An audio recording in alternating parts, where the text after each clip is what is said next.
Sarajevska misija se je za vijoličasto odpravo začela s ponedeljkovim dopoldanskim poletom z mariborskega letališča. Na prizorišče povratne tekme drugega kroga kvalifikacij za Ligo prvakov je odpotovalo 21 igralcev, dobro razpoloženih in odločnih, da odlično izhodišče z Ljudskega vrta potrdijo z napredovanjem v prestolnici Bosne in Hercegovine.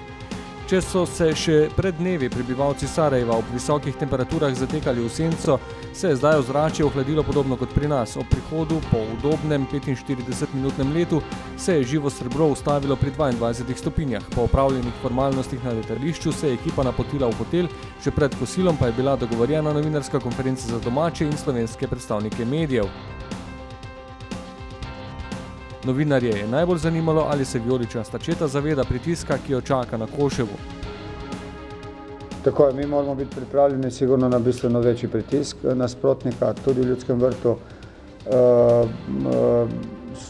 Skušali so igrati veliko na njihovega napadalca Dilovića, vendar so se manj kot pričakovano vključevali zvezni igralci v napad.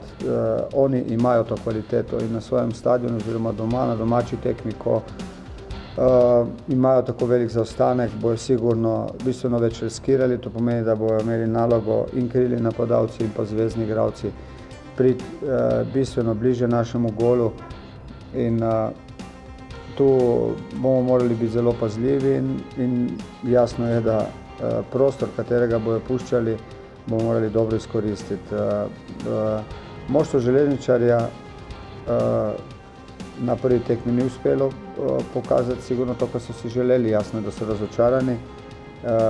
Mi smo predvsem v drugem polčasu odigrali izvrstno in naša naloga je, da grejo oni še enkrat razočarani z igrišča.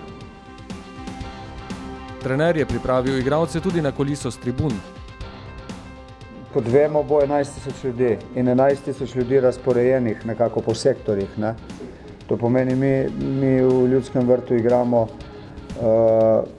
evropske tekme pred glasnimi navijači in to nam ne bi smelo delati problemu, niti slučajno.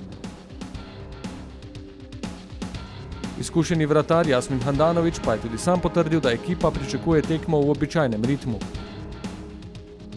Vzdušje je primerno tekmi, ki nas čaka, definitivno pozitivno in mislim, da točno se zavedamo, kakšna naloga nas čaka, kakšen nasprotnik je pred nami in ne smemo prepustiti nad slučaju, ampak že od štarta se postaviti tako, da bomo mi tisti, ki bomo odločili v svoje usodi.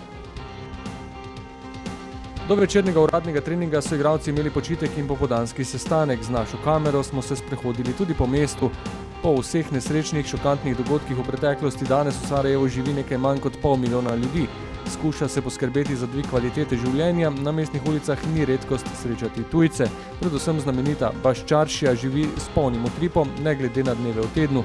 Zgodovinsko in kulturno središče mesta je postalo tudi turistična atrakcija in v povezavi s torkovo tekmo si domačini obetajo množičen obisk mariborskih navijačev.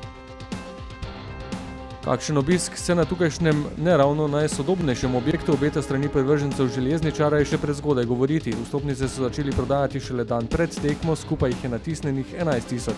Za vzhodno in južno tribuno, saj zahodna nima dovoljenja za uporabo na mednarodnih tekmah. V želji, da bi imeli čim večjo podporo navijačev, so cene vstopnic temu primerne. Stanejo 5 in 2,5 evra. Za navijače rezervirana severna tribuna po vesteh iz domovine.